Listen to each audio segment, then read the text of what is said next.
बिस्मिल्लाहिर्रहमानिर्रहीम, अस्सलामु अलैकुम वरहमतुल्लाहि वबरकातुहू। एक दिलचस्प और मालूमाती प्रोग्राम के साथ आपका मेज़बान आरिफ अजीज़ आपकी खिदमत में हाज़िर है। आज का मौजू रहेगा जी जानवरों के मुतल्लिक़ चंद अहम और दिलचस्प मालूमात आपके सामने रखने की कोशिश करेंगे, इस उम्मीद के साथ कि आप पसंद करेंगे। आपको पता है मगरमच्छ अपनी ज़ुबान कभी बाहर नहीं निकाल सकता। समुद्री केकड़े आपने देखे होंगे, समुद्री केकड़े का दिल उसके सर में होता है ना दिलचस्प बात। आगे बढ़ते हैं। खंजीर यानी सूर कभी आसमान की तरफ नहीं देख सकता। चूहे और घोड़े कभी उल्टी नहीं करते। मगरमच्छ के हाजमे की ताकत इतनी होती है कि वो लोहे का कील भी हजम कर सकता है। कुत्ते इंसान से तेज देख सकते मगर रंगीन नहीं देख सकते। गोरिल्ला एक दिन में 14 घंटे सोता है। नर घोड़े के 40 दांत होते हैं जबकि मादा घोड़े के सिर्फ 36 दांत होते हैं। चूहे एक साल में लाखों बच्चे पैदा कर सकते हैं। जिराफ घोड़े से कहीं तेज दौड़ सकता है।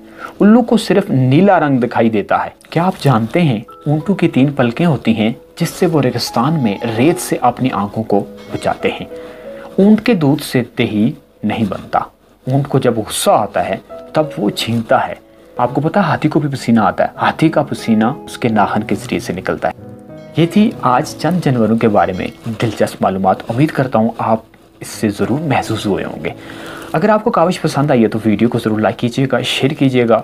हमारे हम सफ़र बनने के लिए हमारे चैनल को लाजमी सब्सक्राइब कीजिएगा। अपने गिरदों को इसमें ढेर सारा प्यार बांटिएगा। दौरान गिफ्तगू को कमी बेशी उसके लिए माजरत। इंशाअल्लाह